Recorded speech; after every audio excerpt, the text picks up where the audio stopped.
अस्सलाम वालेकुम, मेरा नाम राहील है और मैं आपको अपने चैनल डिज़ाइन पोरियम में खुशामदीद कहता हूँ। इस उम्मीद के साथ कि आप भी खैरियत से होंगे। दोस्तों, आज हमारी कोरलड्रा की 7th क्लास है। इस क्लास के अंदर मैं आपको बताऊंगा कि आप कैसे ट्रिम, वेल्ड, इंटरसेक्ट और कंबाइन जैसी कमांड्स को यूज़ कर सकते हैं। तो बगैर वक्त ज़ाया किए आए स्टार्ट करते हैं।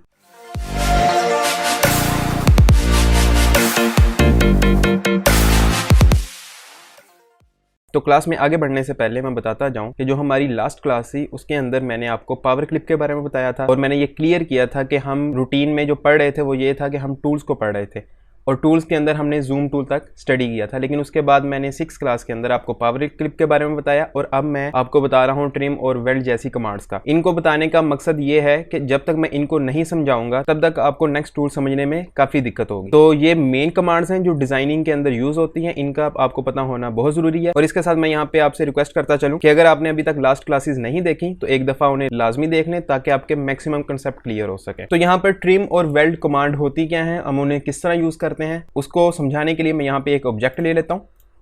ऑब्जेक्ट के लिए मैं एक रेक्टेंगल ली है और मैंने रेक्टेंगल की एक कॉपी यहाँ पे बना ली, ठीक है। और इनमें ग्रुप करके सेंटर लाइन कर रहा हूँ और अब अनग्रुप कर रहा हूँ। ये मैं किस तरह कर रहा हूँ, मैंने ग्रुप कैसे किया, रेक्टेंगल किस तरह ली, मैंने उसे सेंटर लाइन कैसे किया, मैंने ये तमाम चीज़ें अपनी लास्ट क्लासेस के अंदर क्लियरली बताई हैं। इसलिए आपका उन क्लासेस को देखना बहुत ज़रूरी है। तो अगर अभी तक आपने नहीं देखी तो काइंडली एक दफ़ा उसे लाजमी देख लें। मैं जैसे इस ऑब्जेक्ट को सिलेक्ट करता हूँ तो आप देखेंगे ऊपर आपकी ये जो प्रॉपर्टीज़ बार हैं ये चेंज हो जाती हैं। लेकिन अगर मैं इस ऑब्जेक्ट के साथ शिफ्ट को प्रेस करूँ और दूसरे ऑब्जेक्ट को सिलेक्ट करूँ तो आप देखेंगे कि यहाँ पर ये वाली कमांड्स चेंज हो गई। मैं दोबारा आपको दिखाने के लिए साइड पे क्लिक कर रहा हूँ। यहाँ पे अब बार में कुछ और नज़र आ रहा है।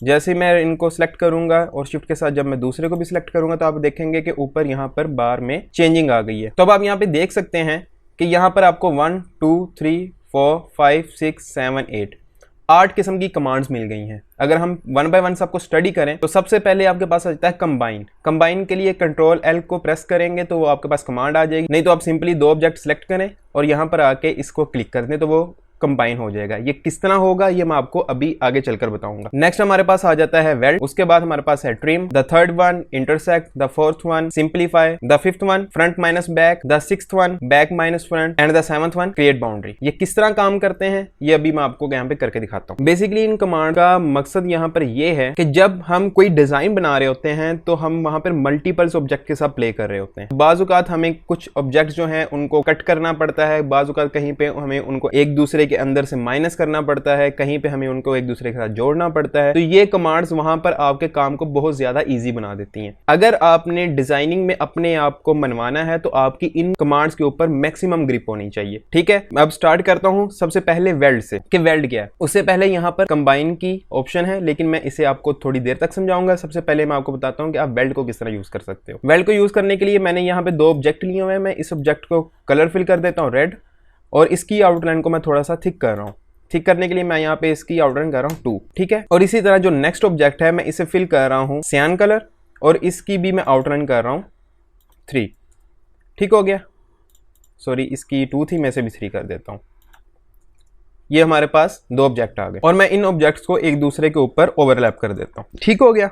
अच्छा, अब यहाँ पर आप चाहते हैं कि ये दोनों जो ऑब्जेक्ट है ना ये ठीक है, मुझे इतना ही साइज चाहिए लेकिन ये दरमियान में जो एक लाइन आ रही है ना मुझे ये नहीं चाहिए, मुझे ये एक ही ऑब्जेक्ट की शक्ल में चाहिए। तो वहां पे आप क्या करेंगे, सिंपली एक ऑब्जेक्ट को पकड़ेंगे और दूसरे ऑब्जेक्ट के साथ उसे सिलेक्ट करेंगे और यहाँ पर जैसे आपकी कमांड्स एक्टिवेट होगी आपने यहाँ पे वेल्ड कर देना है। जैसे आप वेल्ड पे क्लिक करेंगे तो आप देखेंगे ये वेल्ड हो गया। यहाँ पर इसका कलर सियान क्यों हुआ, इसका कलर रेड क्यों नहीं था, उसकी वजह ये थी कि जो आप पहले सिलेक्ट करते हो और जो आप लास्ट पे सिलेक्ट करते हो, मतलब आपने रेड को पहले सिलेक्ट किया और बाद में आपने सिलेक्ट किया सियान को, तो इसका मतलब ये हुआ कि आप रेड को बदल रहे हो एज पर सियान के बॉक्स के मुताबिक। अगर आप इसका उल्ट कर लो, सियान को पहले सिलेक्ट कर लो और रेड को बाद में, और अब जब यहां पर आप वेल्ड करोगे ना तो आप देखना इसका कलर रेड हो जाएगा।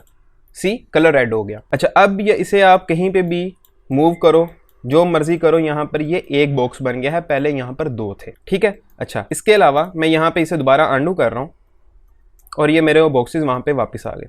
जरूरी नहीं है कि अगर दो ऑब्जेक्ट ओवरलैप हो रहे हों तो तब ही मैं इसे वेल्ड कर सकता हूं, नहीं, अगर इनके दरमियान में फासला भी है और आप इनको सिलेक्ट करके वेल्ड करोगे तो ये वेल्ड हो जाएंगे, बाकी चीजें सेम रहेंगी लेकिन ये वेल्ड हो जाएंगे। ठीक हो गया। कौन सा ऑब्जेक्ट पहले सिलेक्ट होगा, कौन सा बाद में ऑब्जेक्ट सिलेक्ट होगा, ये वाला जो मेथड है ये बाकी कमांड्स के साथ भी सेम अप्लाई होगा। इसलिए आपने हमेशा सबसे पहले वो ऑब्जेक्ट सिलेक्ट करना है जिसे आप बदलना चाह रहे हैं एज पर नेक्स्ट ऑब्जेक्ट। मतलब अगर आप चाह रहे थे कि रेड का कलर सियान होना चाहिए तो आपने पहले रेड को सिलेक्ट करना है, सियान को सिलेक्ट नहीं करना। ठीक हो गया। ये तो हो गया वेल्ड। आप चाहते हो यार ये वेल्ड तो हो गए हैं लेकिन मैंने गलती से वेल्ड कर दिया, तो आप जैसे ही अब इन पे क्लिक करोगे तो आप देखेंगे जो लास्ट पे अगर आप एंड पे आएंगे तो यहाँ पे आपको मिल जाएगी ऑप्शन ब्रेक अपार्ट की। ब्रेक अपार्ट की ऑप्शन आपको इसके अंदर भी मिलेगी और अगर आप कंबाइन कर देते हो तो अब भी उसके अंदर आपको मिलेगी। ठीक हो गया। और इसके लिए आप सिंपली कंट्रोल के भी प्रेस कर सकते हो। मैं इसे करूंगा। अब ये अलहदा हो गए लेकिन इनके कलर वापस नहीं आएंगे क्योंकि वो कमांड ने उसको पहले रिमूव करके अपने मुताबिक सेट कर दिया। इसलिए जब भी आपने वेल्ड यूज करना है तो आपने इन चीजों का ख्याल लाजमी रखना है कि कलर्स वापस नहीं होते अगर वेल्ड एक दफा हो जाए तो। ये काम पे काम आता है, मैं आपको बताता हूँ। फर्ज करो मैंने यहाँ पे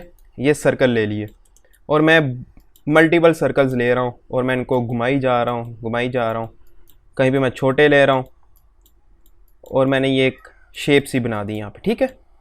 अगर अब इनको सिलेक्ट कर दूँ, ठीक है, और यहाँ पे मैं वेल्ड करूँ तो अब यहाँ पे देखेंगे ये थोड़ा सा एक कार्टूनिक क्लाउड टाइप इसकी लुक आनी शुरू हो गई, मतलब बादल लगना शुरू हो गया। तो इस तरह के जब अपने ऑब्जेक्ट बनाने होते हैं तब वहां पर आपको वेल्ड की कमांड बहुत कारगर साबित होती है, यूजफुल है आपके लिए। ठीक है। उम्मीद है यहां तक आपको वेल्ड समझ आ गया होगा। हम नेक्स्ट बढ़ते हैं ट्रिम की तरफ। उसके लिए फिर मैं एक बॉक्स ले रहा हूं और मैं यहां पर एक उसकी कॉपी ले रहा हूं। ग्रुप किया, सेंटर लाइन किया, अनग्रुप करके इसे मैं मेजेंटा दे रहा हूं और इसे मैं ग्रीन दे रहा हूं। ये तो आपके समझाने के लिए कलर्स आप जो मर्जी देके आप प्रैक्टिस कर सकते हो। ठीक है। अच्छा, अब मैं इनको सिलेक्ट करता हूं तो यहाँ पे फिर मेरे पास कमांड्स एक्टिवेट होंगी। अच्छा, आप चाहते हो कि यार मैं ट्रिम किस तरह इस्तेमाल कर सकता हूँ या ट्रिम का यहाँ पर मकसद क्या है। ट्रिम का मकसद होता है कि आपने किसी चीज को एक चीज के साथ कट करना हो। ठीक हो गया। ये तो थी डेफिनेशन ट्रिम की। ये यूज किस तरह होती है। आप चाहते हो यार ये मेरे पास एक बॉक्स है, मुझे इसका ये इतना पार्ट नहीं चाहिए, तो सिंपली आप इस ऑब्जेक्ट को रखकर इस पे ओवरलैप करो। अब दोनों को सिलेक्ट करो और ट्रिम कर दो। ट्रिम जैसे ही आप करोगे तो देखो ये उतना पार्ट वहां से कट हो गया और ये अलग एक शेप बन गई। यहां पे भी मेथड वही है, पहले जो आपने सिलेक्ट करना है वो आपका बेसिकली एक मेन ऑब्जेक्ट बन जाएगा दूसरे को कट करने के लिए। जैसे मैंने यहाँ पर अंडू कर दिया सारा। अब आप यहाँ पे देखिए शेप उसी तरह वापस आ गई है। मैं इसे वहां पे दोबारा अंडू कर रहा हूँ। अब यहाँ पर मैं पहले ग्रीन को सिलेक्ट करता हूँ और बाद में मैं मेजेंटा को सिलेक्ट करता हूँ। अब मैं अगर यहाँ पे ट्रिम करूंगा तो वो कट जाएगा ग्रीन के मुताबिक, लेकिन हमारा ऑब्जेक्ट कौन सा कटा है, मेजेंटा। ठीक हो गया। तो इन चीजों को आपने माइंड में रखना है कि ये किस तरह काम कर रही हैं। जब आप लोगो बनाओगे, जब मैं आपको नेक्स्ट आगे स्टेशनरी बनाना सिखाऊंगा, फ्लायर्स होंगे, लोगोज होंगे, तो वहां पर ये टूल्स आपके बहुत ज्यादा इस्तेमाल होंगे। इसलिए इसकी मैक्सिमम प्रैक्टिस कीजिएगा और इस पे अपनी कमांड को मैक्सिमम बनाएं। ठीक हो गया। अच्छा, अब यहाँ पर आ गया हमारे पास नेक्स्ट पॉइंट, इंटरसेक्ट। अच्छा, इंटरसेक्ट और ट्रिम ये दोनों बेसिकली एक जैसे हैं लेकिन ये एक दूसरे के उल्ट हैं, रिवर्स हैं। जैसे यहाँ पर मैंने मजेंटा को सिलेक्ट किया और ग्रीन को साथ में सिलेक्ट करके जैसे मैंने ट्रिम किया तो उसने इतना पार्ट उसका कट कर दिया। लेकिन अगर मैं यहाँ पर मजेंटा को सिलेक्ट करूँ और साथ में जैसे मैं ग्रीन को सिलेक्ट करके इंटरसेक्ट करूँगा तो जो एरिया ओवरलैप हो रहा होगा वो उसमें से अलग शेप निकल आएगी। ठीक है। वो कैसे, मैंने इस पर क्लिक किया तो ये देखें यहाँ पर एक और शेप आ गई। मैं शिफ्ट पेज अप करता हूँ तो मेरे पास ये अलग बॉक्स है, इसे मैं अलग कलर फिल कर देता हूँ। अब मैं इसे अलहदा कर दूं, मैं इसे अलहदा कर दूं और मैं इसे अलहदा कर दूं। जो जो एरिया एक दूसरे के ऊपर ओवरलैप होगा, इंटरसेक्ट की कमांड उसको उतने ऑब्जेक्ट में अलग से क्रिएट कर देगा। ठीक हो गया। अच्छा, इंटरसेक्ट वगैरह कहाँ पे काम आता है उसकी मैं आपको बहुत एक मजेदार किस्म की मिसाल देता हूँ, लेकिन उसको देने से पहले मैं यहाँ पर आपको कंबाइन समझाता चलूँ, क्योंकि कंबाइन को समझाना मेरे लिए इसलिए जरूरी है। जब तक मैं आपको कंबाइन नहीं समझाऊंगा मैं आपको इंटरसेक्ट की एग्जांपल नहीं दे सकता। ठीक है। उसके लिए मैंने यहाँ पर एक एलिप्स ले लिया जिसे आप सर्कल कहते हो। ठीक है। अब यहाँ पे मैंने इसे फिल कर दिया, मैं इसको सिलेक्ट किया और मैंने साइड से इसे अंदर की तरफ कॉपी एक बना ली। अच्छा, अब यहाँ पर अगर आप इसे क्लिक करो ना तो ये एक अलग ऑब्जेक्ट बन चुका है। इसे मैं कोई भी कलर दे सकता हूँ। लेकिन आप चाहते हो यार ये जो ऑब्जेक्ट है मुझे नहीं चाहिए, मैं चाहता हूं कि ये सर्कल इस सर्कल में से कट हो जाए। उसके लिए आप या तो सिंपली यहां पर कंबाइन की कमांड इस्तेमाल करो। कंबाइन से ये होगा कि जो बाउंड्रीज एक दूसरे में से निकल रही होंगी, मतलब ये एक बाउंड्री है और ये एक बाउंड्री है, ये दोनों आपस में एक दूसरे के साथ मिलकर एक बाउंड्री बना लेंगे। वो कैसे कि ये वाला एरिया माइनस हो जाएगा, बाहर तो पहले ही कुछ नहीं है, इस बाउंड्री की बाहर की तरफ और इस बाउंड्री के अंदर की तरफ एक ऑब्जेक्ट बन जाएगा। मैं इस पे जैसे ही कंबाइन करूंगा तो आप देखें यहाँ पे वो डिसलेक्ट हो गया, वो खत्म हो गया। अच्छा, अब मैं इसे कलर फिल करता हूँ ना, तो अब ये एक मेरे पास ऑब्जेक्ट बन गया। अच्छा, कंबाइन तो हो गया। ये कंबाइन सेम आप इसी तरह इसे अनकंबाइन भी कर सकते हो। इस पर क्लिक करोगे तो उसी तरह जैसे वेल्ड के अंदर ब्रेक अपार्ट की कमांड आई थी और कंट्रोल के आप इसके लिए प्रेस कर सकते हो। आप सिंपली इस पर क्लिक करो तो आपके पास ये कमांड वापस आ जाएगी और ये आपके ऑब्जेक्ट उसी तरह वापस रिवर्स हो गए।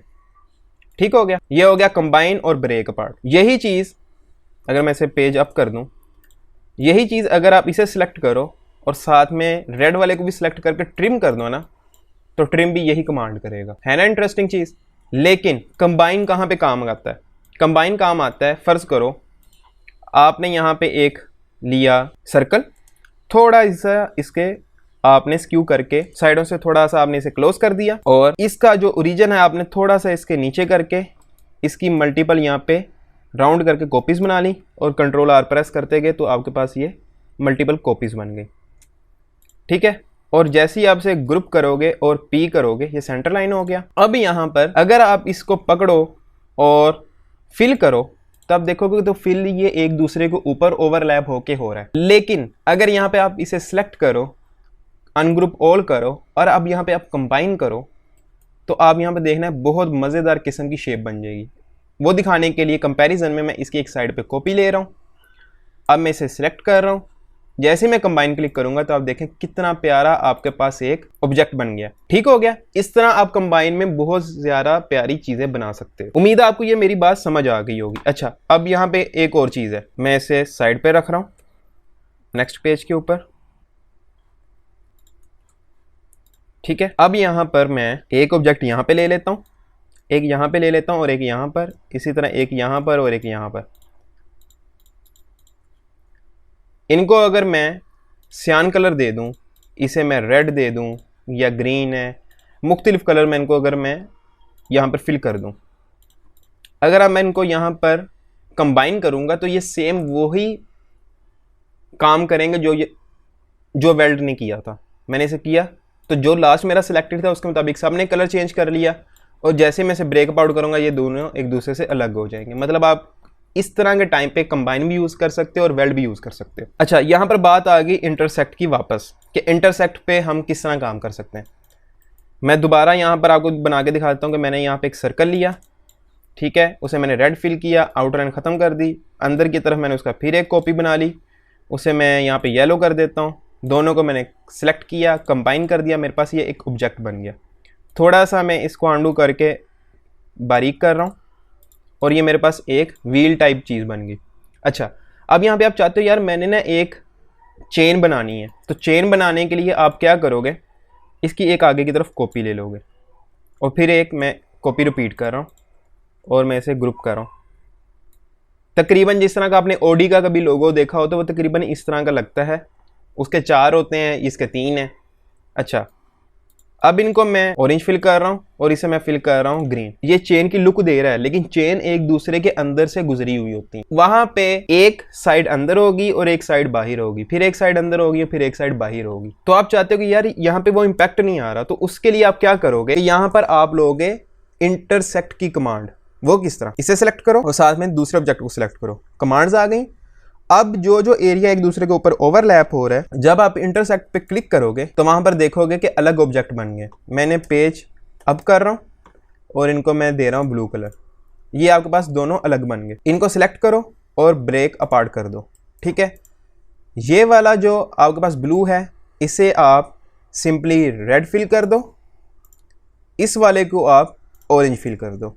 इसी तरह इसे सिलेक्ट करो, फिर ऑरेंज वाले को सिलेक्ट करो और इंटरसेक्ट कर दो। पेज अप किया, मेरे पास ऑब्जेक्ट आ गए, मैंने इसको यहाँ पर मेजेंटा फिल किया ताकि आपको पता चले यहाँ पर हो क्या रहा है। इनको मैंने ब्रेक अपार्ट किया, इसे मैंने सेलेक्ट किया और इसे मैंने ऑरेंज कर दिया, इसे मैंने सेलेक्ट किया और इसे मैंने ग्रीन कर दिया। तो अब देखें कि सर्कल्स एक दूसरे के अंदर से गुजर रहे हैं। तो है ना ये इंटरेस्टिंग चीज़ कि इंटरसेक्ट किस तरह काम करता है। अगर आपने कभी ओलंपिक्स का लोगो देखा हो तो वो रिंग बने हुए हैं 5, 3 ऊपर हैं और 2 और नीचे हैं और वो एक दूसरे में से गुजर रहे हैं। तो वो किस तरह बन रहा है, वो इसी कमांड के साथ बन रहा है। मैं आपको इंशाल्लाह मेरी जो अलग प्ले लिस्ट है जिसके अंदर मैं स्पीड आर्ट बनाकर दिखा रहा हूँ, फेमस लोगोज रिक्रिएट कर रहा हूँ, उसके अंदर मैं आपको ओलंपिक्स का लोगो भी इंशाल्लाह बनाकर दिखाऊंगा कि आप इंटरसेक्ट की कमांड को यूज करके कैसे एक लोगो बना सकते हो, वो भी खासतौर पे ओलंपिक्स का, या इंटरसेक्ट का काम क्या होता है। ठीक हो गया, ये तो होगी हमारी इंटरसेक्ट की कमांड। ठीक है, अब मैं यहाँ पर फिर एक ऑब्जेक्ट ले रहा हूँ और मैं फिर उसकी एक कॉपी बना रहा हूँ, कलर दे दिए मैंने उनको मुख्तलिफ। अब मैं दोनों को सिलेक्ट करूंगा तो यहाँ पर मेरे पास तीसरी कमांड आ गई सिंप्लीफाई की। अच्छा, सिंप्लीफाई लोग जो है ना बाज़-औक़ात सिखा तो देते हैं वीडियोस के अंदर कि सिंप्लीफाई बहुत ये चीज़ है, ये इस तरह काम करता है, लेकिन उन्हें इसका मेन कॉन्सेप्ट ही नहीं पता कि सिंप्लीफाई काम किस तरह कर रहा है। और जो व्यूवर्स उनको जाकर देखते हैं वीडियोस पे, उनके भी कॉन्सेप्ट क्लियर नहीं होते। तो उनके कॉन्सेप्ट क्लियर करने के लिए मैं यहाँ पर आपको मिसाल देता हूँ 2 चीज़ों की। अगर तो आप प्रिंटिंग के काम से वाबस्ता हैं या आप प्रिंटिंग के बारे में थोड़ा बहुत जानते हो या थोड़ी बहुत आपको डिजाइनिंग पहले से आती है, ठीक है, तो आपको पता होगा कि एक प्रिंटिंग होती है स्क्रीन प्रिंटिंग। स्क्रीन प्रिंटिंग के अंदर फर्ज करो आपके पास ये 4 बॉक्सेस है ना, एक में ये कलर लगा है, एक इसके ऊपर ओवरलैप हो रहा है, फिर इसके ऊपर ये ओवरलैप हो रहा है, ठीक है, और ये तीनों एक दूसरे के ऊपर ओवरलैप हो रहे हैं।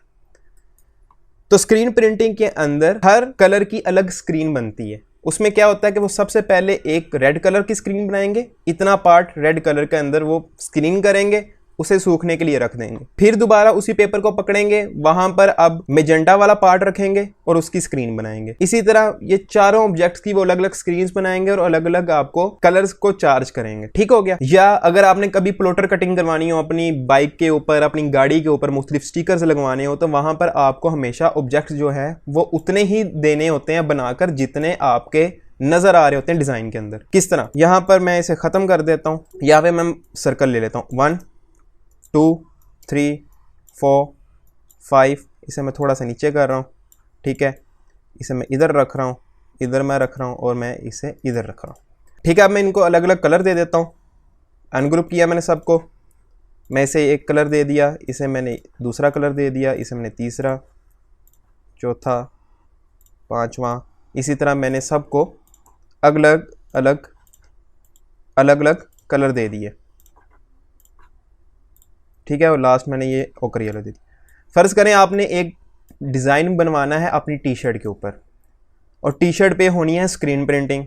स्क्रीन प्रिंटिंग के लिए आपको जब फाइल देनी पड़ेगी तो उस बंदे ने जब अपना प्रिंटिंग प्रोसेस करना है तो उसने हर कलर की अलग अलग स्क्रीन बनवानी। तो अलग अलग अगर स्क्रीन बनवानी है तो उसको ये तमाम ऑब्जेक्ट उतने ही चाहिए जितने इसके अंदर नज़र आ रहे हैं। मतलब अगर यहाँ पे मेजेंटा इतना नज़र आ रहा है और ये एरिया नज़र नहीं आ रहा तो उसे वो एरिया नहीं चाहिए। अगर ये कलर इतना नज़र आ रहा है और ये वाला एरिया नहीं नज़र आ रहा तो उसको इतना नहीं चाहिए। अच्छा, आप कहते हो यार कोई बात नहीं, मैं तो दे देता हूँ, आप इसे पकड़ के वेल्ड कर देते हो, ठीक है, तो वो तो एक अलग शेप बन गई, उसमें तो सारे कलर खत्म हो गए। तो यहाँ पर फिर आप सिंप्लीफाई करोगे। ठीक है, सिंप्लीफाई क्या करेगा, सिंप्लीफाई इसमें यह करेगा कि जो एरियाज विजिबल हैं, जो डिजाइन में नजर आ रहे हैं, सिर्फ उतने ही नजर आएंगे, बाकी सारे एरियाज उसमें से गायब कर देगा। किस तरह, मैं इनको सिलेक्ट करता हूं, यहां पे मैं जैसे ही सिंप्लीफाई पे क्लिक करूंगा तो अब यहां पर ये अलग है, ये उतना एरिया अलग है, ये इतना अलग है और ये इतना अलग है। ठीक हो गया। सिंप्लीफाई ये चीज करता है कि जो पार्ट विजिबल नजर आ रहे हैं सिर्फ आपको उतना ही शो करेगा, बाकी सबको खत्म कर देगा। ठीक है, और सिंप्लीफाई जब आपने कमांड इस्तेमाल करनी है तो आपने मेक श्योर करना है कि आपने इनको दोबारा उस मुताबिक इस्तेमाल नहीं करना जिस मुताबिक ये पहले बने हुए हैं, क्योंकि ये कमांड ब्रेक अपार्ट की तरह वापस नहीं आएगी। अब बढ़ते हैं अगली ऑप्शन की तरफ। अच्छा, मैं इनको डिलीट कर रहा हूं और यहां पर मैं फिर एक सर्कल ले रहा हूं, इसे मैं कलर दे रहा हूं ओकर येलो और द नेक्स्ट वन मैं यहां पे दे रहा हूं ग्रीन। मैं इसे थोड़ा सा डार्क कलर देता हूं ताकि विजिबल हो। अच्छा, तो यहां पर मेरे पास ये दोनों ऑब्जेक्ट आ गए। फ्रंट माइनस बैक क्या कमांड है और ये किस तरह काम करती है, उसमें ये होगा जो ऑब्जेक्ट एक दूसरे के ऊपर ओवरलैप हो रहे होते हैं उसमें ये होगा कि जो पीछे वाला ऑब्जेक्ट है वो जितना आगे वाले ऑब्जेक्ट के ऊपर ओवरलैप हो रहा होगा उतना वो एरिया आगे वाले ऑब्जेक्ट में से भी डिलीट कर देगा और खुद भी डिलीट हो जाएगा। कैसे, मैंने इसे सिलेक्ट किया और मैंने इसे सिलेक्ट किया, जैसे मैं फ्रंट माइनस बैक करूंगा तो इसके अंदर ये होगा कि येलो वाला जिस तरह ट्रिम की कमांड के अंदर ऑब्जेक्ट को काट देता है उसी तरह इतना एरिया काट भी देगा क्योंकि वो उसके अंदर ओवरलैप हो रहा है और साथ में खुद भी डिलीट हो जाएगा। मैंने ये किया, ये देखें वो खत्म हो गया। ठीक हो गया। अच्छा, इसी तरह दूसरी कमांड अगर मैं इनको सिलेक्ट करके करता हूं बैक माइनस फ्रंट तो अब इसका उल्ट होगा। अब जो एरिया ओवरलैप हो रहा है वो ख़त्म हो जाएगा येलो वाले में से, और ब्राउन जो कि इसके आगे है वो भी यहाँ से डिलीट हो जाएगा। ये मैंने किया तो देखें ये इस तरह ख़त्म हो जाएगा।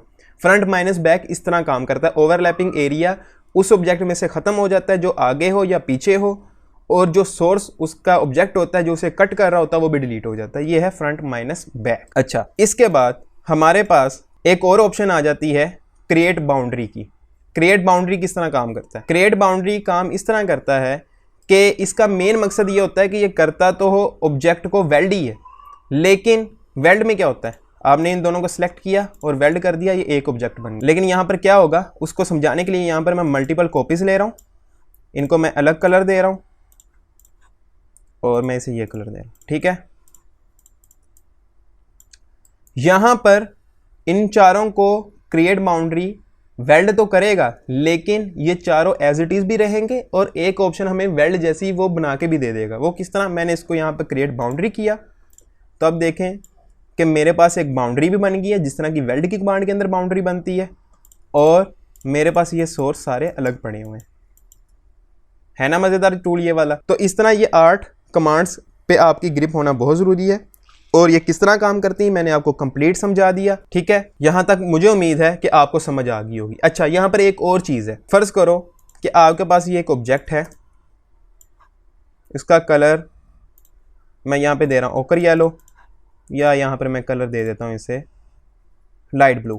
ठीक है, इसके अंदर मैं एक बॉक्स जो का ग्रीन है, रॉयल ग्रीन, ठीक है, मैं इसको इसके अंदर पावर क्लिप कर देता हूँ। पावर क्लिप क्या है वो मैंने आपको इसकी लास्ट वीडियो के अंदर समझा दिया हुआ है।